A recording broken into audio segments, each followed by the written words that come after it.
Bom dia, tudo bem com você?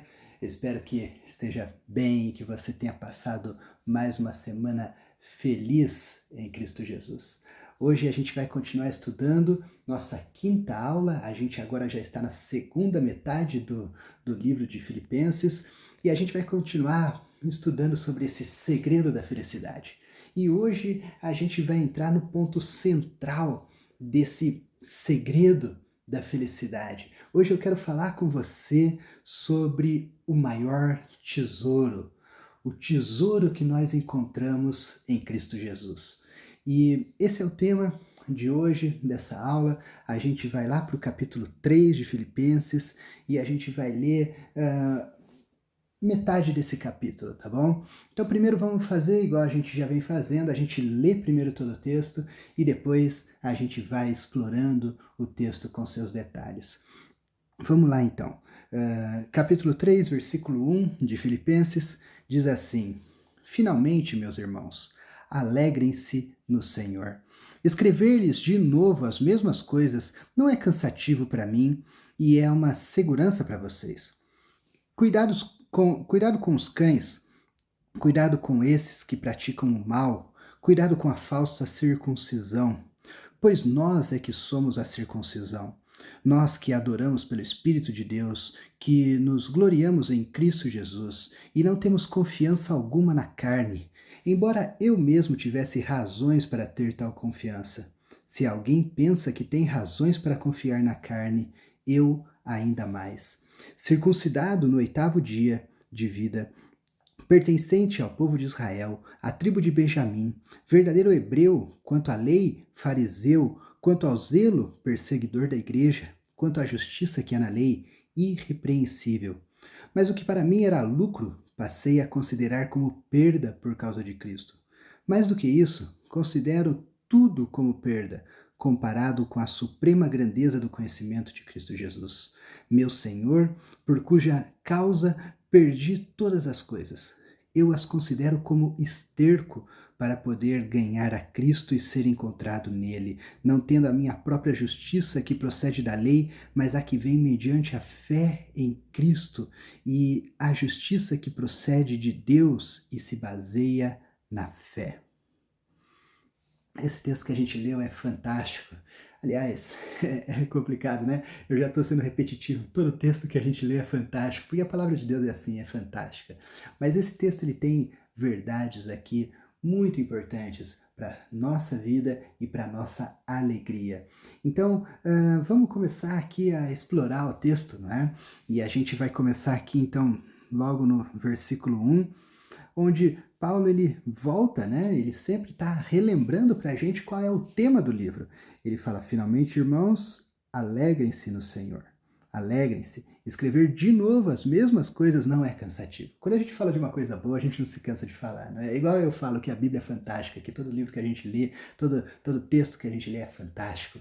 E que a gente deve se alegrar sempre, que a gente encontra motivos em Deus, em Cristo Jesus, para a gente ser sempre feliz. Paulo não se cansa de repetir isso, de repetir, para que isso seja bem fixado na mente dos irmãos de Filipos. E Paulo está falando isso, e está falando isso para a gente. Alegre-se, alegre-se de novo, né? Eu não vou me cansar de falar isso. E é uma segurança para vocês que eu repita isso, para que vocês não deixem isso, não percam de foco a ideia de que Deus quer que você seja feliz. Deus quer que você seja feliz e você tem todos os motivos para ser feliz em Cristo Jesus. Então, alegre-se. Aí ele vai, então, dar alguns conselhos relacionados a essa alegria. É importante notar isso, que os conselhos de Paulo estão relacionados ao que ele falou aqui. Alegre-se no Senhor. E olha só, basicamente é um conselho só aqui o que a gente vai abordar hoje e como que ele apresenta isso. Ele vai falar que nós devemos ter cuidado com os cães. Então, Paulo está falando sobre cuidado, coisas que a gente tem que se afastar, evitar, né? E ele fala, os cães, com esses que praticam o mal, cuidado com a falsa circuncisão. Então, Paulo dá 3 aqui adjetivos para aquilo que a gente tem que se afastar. Os cães que praticam mal, a falsa circuncisão. Vamos entender melhor o que Paulo está querendo dizer aqui. Paulo não está falando sobre qualquer tipo de ameaça, preocupação, a maldade, a violência, a promiscuidade. Paulo não está falando disso. Paulo está falando sobre o que ele chama aqui de falsa circuncisão. O que será que é isso? Não é? Porque no versículo 3, Paulo vai explanar um pouco mais o que ele quer dizer com isso. Porque ele vai fazer uma comparação que nós aqui, Paulo e a igreja, nós que pertencemos a Cristo, a igreja de Cristo Jesus, nós somos a circuncisão. A verdadeira circuncisão, em contraste com a falsa circuncisão. Ok? Então aqui tem a verdadeira circuncisão em contraste com a falsa circuncisão. E o que é a verdadeira circuncisão? Nós que adoramos pelo Espírito de Deus, que nos gloriamos em Cristo Jesus. Agora, olha aqui, Paulo vai falar o que nós não fazemos, ou seja, por que nós não somos como a falsa circuncisão. Então, o que ele vai falar daqui para frente é a respeito da falsa circuncisão. O que nós não temos, que eles têm. Então, o que eles têm? Eles têm confiança na carne. Essa ideia de falsa circuncisão, a circuncisão a gente sabe que ela era uma marca física que o povo judeu tinha desde a infância, não é? E aqui a ideia é que Paulo está dizendo o seguinte: cuidado, não coloque a sua confiança em tradições, em algo humano, em algo carnal, algo que possa ser alcançado mediante esforços ou mediante títulos humanos que podem ser dados para você. Então aqui Paulo está falando contra os judeus que acreditavam que só por eles serem partes de uma tradição, eles estavam num posto de maior dignidade perante Deus. Então ele fala assim, cuidado, ele chama essas pessoas de cães, de pessoas que praticam o mal, eles têm confiança na carne. E Paulo fala que a gente não tem que buscar essa confiança na carne, porque na verdade a circuncisão ou a marca que Deus busca é aqueles que adoram pelo Espírito de Deus e se gloria em Cristo Jesus. Não é algo humano, não é um título humano, não é algo conquistado pela carne, mas é algo espiritual. É isso que Deus admira de verdade. É isso que Deus se alegra. É isso que Deus se agrada. É algo espiritual, algo que acontece em espírito e verdade, e não algo, um título humano, uma tradição humana. A gente tem que tomar muito cuidado, assim como Paulo nos alertou, para a gente não ficar preso a títulos do tipo assim, eu cresci na igreja, eu sou membro de tal igreja, eu tenho um certificado de batismo, ou eu sigo uma determinada tradição religiosa, seja ela catolicismo, seja ela alguma denominação evangélica, sabe? No reino de Deus não existe pedigree, não existe hereditariedade, não existe nada disso. O que Deus se importa é com o nosso coração e como nós o adoramos em espírito e em verdade. É isso que Paulo está falando aqui. Ele está falando assim, cuidado! Não pense que você vai conseguir algo de Deus com os seus esforços, os seus títulos, os seus méritos, as suas tradições ou o seu pedigree. Não é assim que funciona. Cuidado com quem tenta te induzir que você tem que seguir uma série de regras para você alcançar o favor de Deus ou a graça de Deus. Sabe por quê? Porque se você precisar alcançar algo, se você precisar merecer para poder alcançar algo de Deus, então isso deixa de ser graça. Porque Deus nos dá as coisas pela graça, e graça significa justamente que você não merece. Então, se fosse algo que pudesse ser alcançado pelos seus esforços, não seria graça. E Paulo está nos alertando justamente para isso, mas eu quero mostrar por que isso que Paulo está falando aqui se relaciona com alegria. E a gente vai ver isso no final do estudo de hoje, mas guarda bem isso. Tudo que Paulo está falando aqui, esse conselho de Paulo, esse cuidado que a gente tem que ter, se relaciona com o desejo de Paulo de que a gente se alegre no Senhor.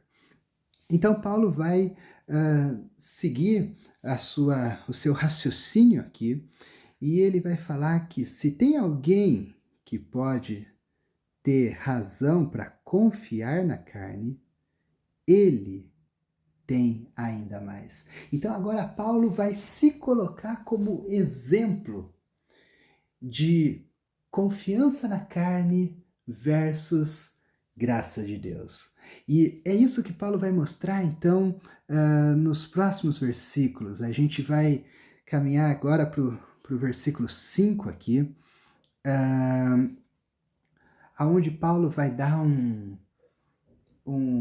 vai colocar assim para a gente um pouco do currículo dele, do currículo e do histórico dele familiar. Então ele vai falar o pedigree dele, por que ele tem razões para se orgulhar na carne, se ele quisesse, o que para fazer aquilo que ele está alertando para não fazer, mas ele teria motivos para fazer, ele encontraria motivos para isso se ele quisesse, mas ele sabe que ele não deve fazer isso. Então, olha só um pouquinho do histórico de Paulo aqui, olha que interessante. Então, Paulo vai falar que ele foi circuncidado no 8º dia. Então, Paulo foi circuncidado, pertencente ao povo de Israel, da tribo de Benjamim, verdadeiro hebreu, quanto à lei, fariseu. Deixa eu parar um pouquinho aqui para a gente entender um pouquinho desse histórico judeu de Paulo. Paulo não era um judeu qualquer. Bom, Paulo, ele era um judeu de pedigree, vamos dizer assim. Mas olha só, como todo judeu padrão, deixa eu até pegar aqui a minha colinha aqui das anotações que eu fiz para facilitar aqui a explicação. Como todo judeu, Paulo foi circuncidado, como ele mesmo disse, no 8º dia.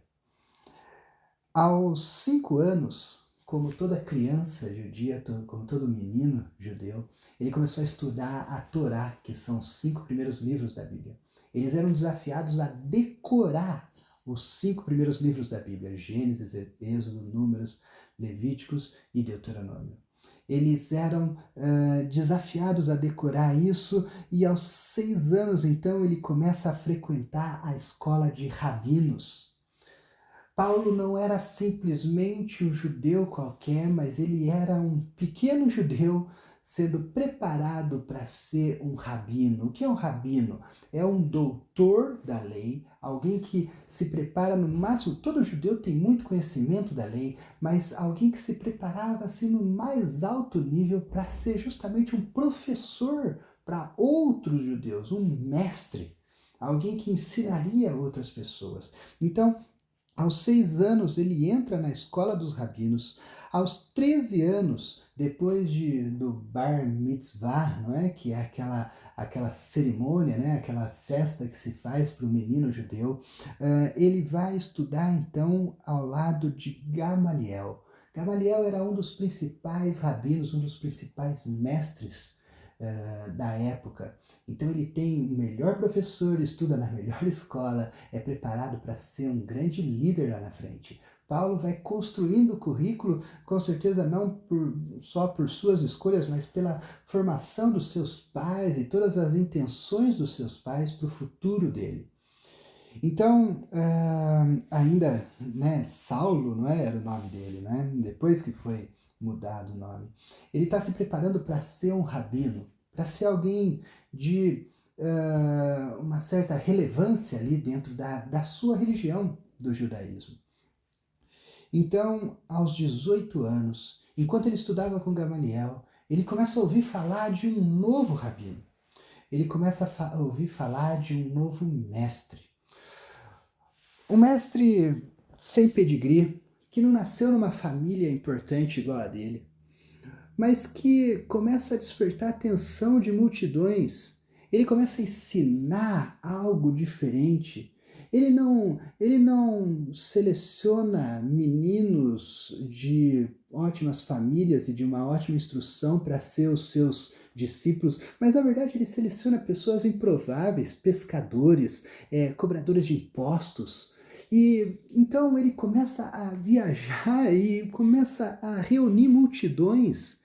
Ele ensina sobre algo totalmente diferente, disruptivo. Ele ensina sobre algo que vai muito além da lei que Paulo tanto amava.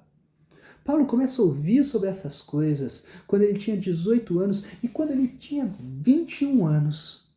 De repente, essa seita, essa tal nova religião pregada por esse rabino, por esse mestre, ela tem um boom e ela começa a crescer de forma exponencial. Tudo isso por causa das notícias que circulam de que esse rabino morreu crucificado e, bom, todo mundo sabia disso, porque depois de todo o tumulto que ele causou, as pessoas queriam matar ele, ele morre crucificado, mas as notícias que circulam é que ele ressuscitou depois do terceiro dia. E Paulo não sabe, Paulo provavelmente duvida que isso seja verdade, talvez seja só uma história daqueles seguidores dele, mas o fato é que essa seita cresce, cresce, cresce. E Paulo, como um bom cuidador, como alguém zeloso da lei e das tradições da sua religião, ele decide fazer parte de um movimento para acabar com essa nova seita que ameaçava aquela tradição, aquela religião que sempre foi o padrão de retidão para ele. Então Paulo, quanto ao zelo, não é? Note, Paulo é zeloso, Paulo é cuidadoso. E quanto ao zelo, ele se torna então perseguidor da igreja. Note que Paulo faz isso com as melhores das intenções.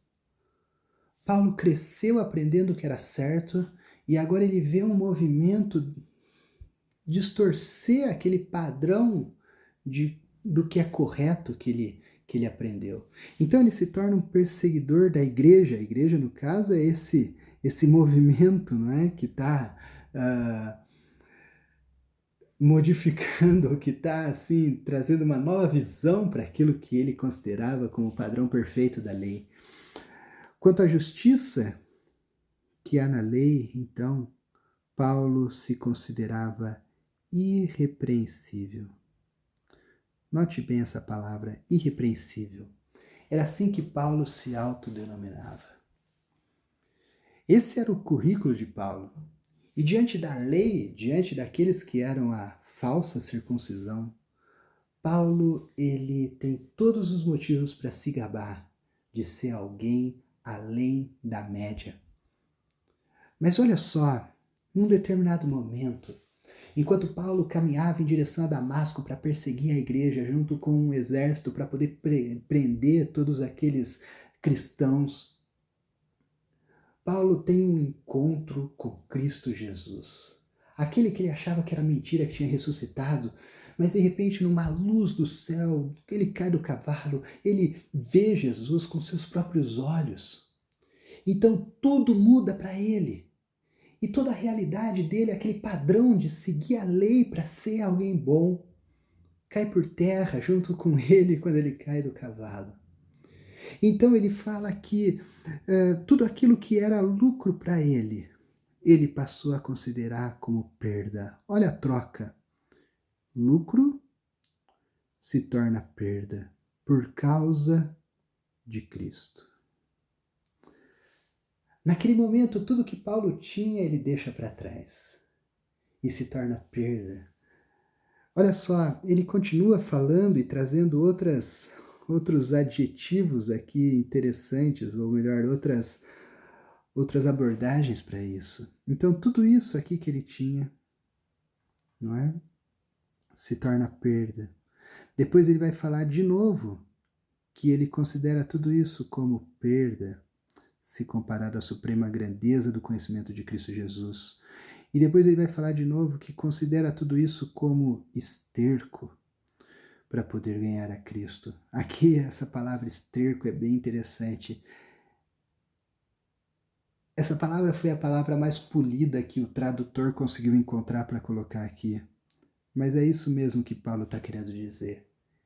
Ele considera todo aquele currículo dele como esterco, como lixo, como nada. E sabe por que essa visão de Paulo mudou? Tudo aquilo que ele tentou construir a vida inteira dele, um currículo invejável de seguidor da lei, uma disciplina, uma retidão,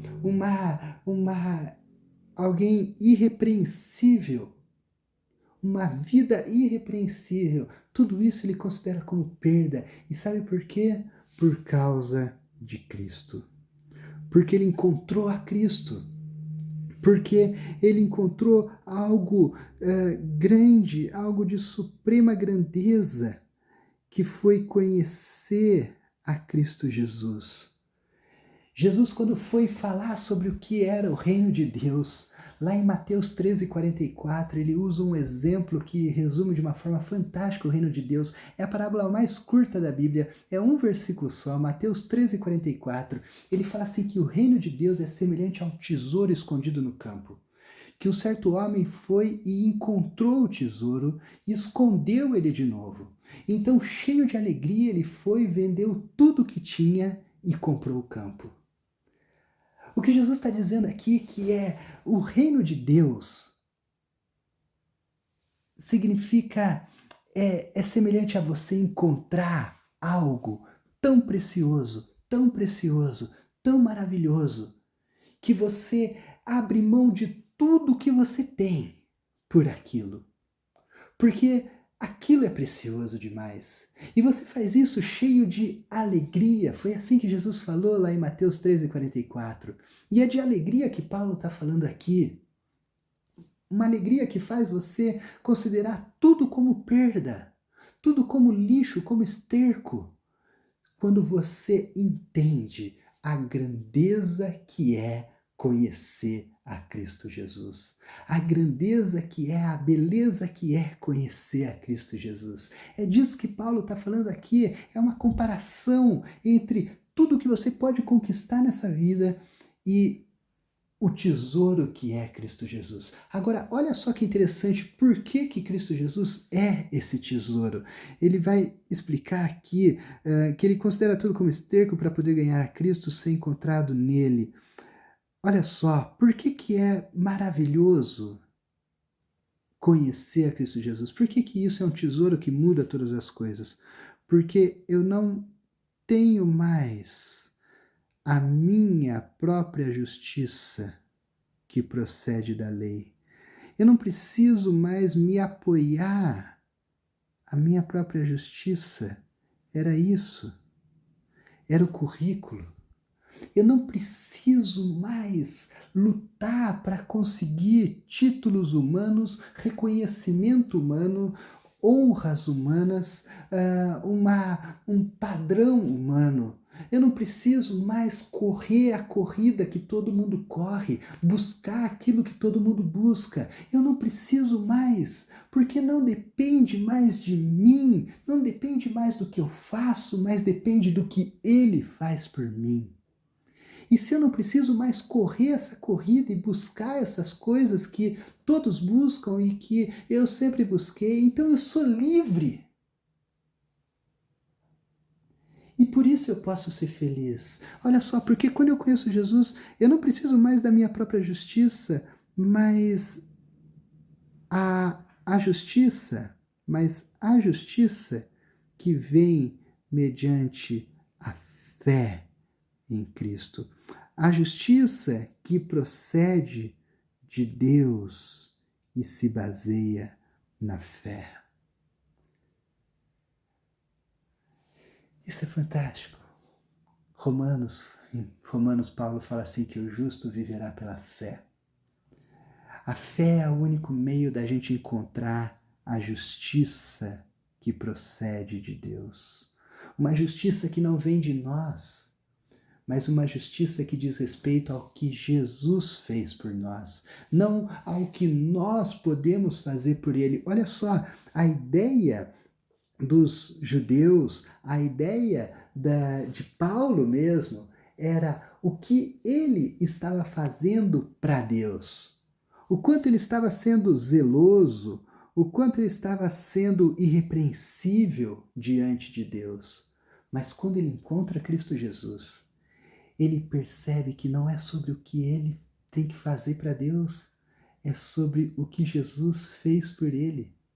Isso é fantástico. Esse é o tesouro do Evangelho.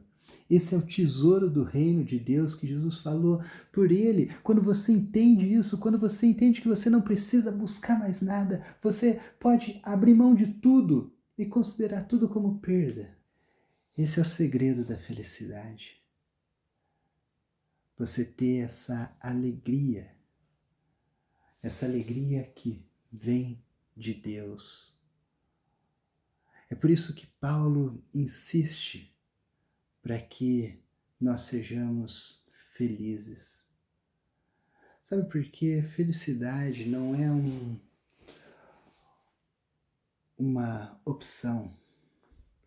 Felicidade não é um simples conselho na visão de Paulo. Felicidade é algo intrínseco de ser cristão. Se você é cristão, você já tem esse tesouro dentro de você. Entende? É até um pouco estranho falar isso, mas você tem o dever de ser feliz. Sabe por quê? Porque se você não é feliz com a tamanha grandeza dessa supremacia ou essa suprema grandeza de Cristo Jesus e de conhecer a Cristo, se você não é feliz com isso, talvez você não tenha conhecido a Cristo como Ele realmente é. Porque Ele é o tesouro incomparável. Ele é a luz que, quando brilha, tudo o resto se torna invisível. Sabe, um flash de luz que ou sabe, melhor não, flash é muito rápido, mas imagina, sabe quando você olha na direção do sol e então seus olhos se ofuscam e todo o resto fica invisível porque você tem aquela luz brilhando na sua cara? Cristo Jesus é assim. Ele é uma luz que brilha tão forte, tão forte, tão forte, que todas as outras felicidades que você possa tentar encontrar no mundo são como fagulhas, são como aquelas brasinhas que saem da churrasqueira quando você assopra. São tão pequenas diante da luz do sol que é Cristo Jesus. Se você não consegue sentir essa felicidade, não é porque o sol se apagou, é porque você está olhando para a direção errada. Então olhe para Cristo, conheça Cristo e desfrute da felicidade que existe em Cristo, do tesouro que existe nele. É por isso que Paulo não se cansa de convidar. Alegrem-se sempre no Senhor. Alegrem-se no Senhor. Que essa luz de Cristo, essa luz, esse brilho do tesouro de Cristo brilhe nos seus corações, nos seus olhos espirituais, para que você tenha essa experiência que Paulo teve de considerar todo o resto como perda, para que você se livre do peso, do jugo do mundo, de você ter que correr atrás de títulos, reputação, reconhecimento, e para que você seja verdadeiramente feliz. Esse é o meu desejo para você. Que Deus te abençoe. Que Deus torne isso uma realidade na sua vida. Te dê uma ótima semana e que você continue estudando e cada vez mais se apaixonando pela palavra de Deus e pelo Deus da palavra, assim como eu me sinto quando eu estudo a palavra de Deus. Uma ótima semana abençoada e até a próxima aula.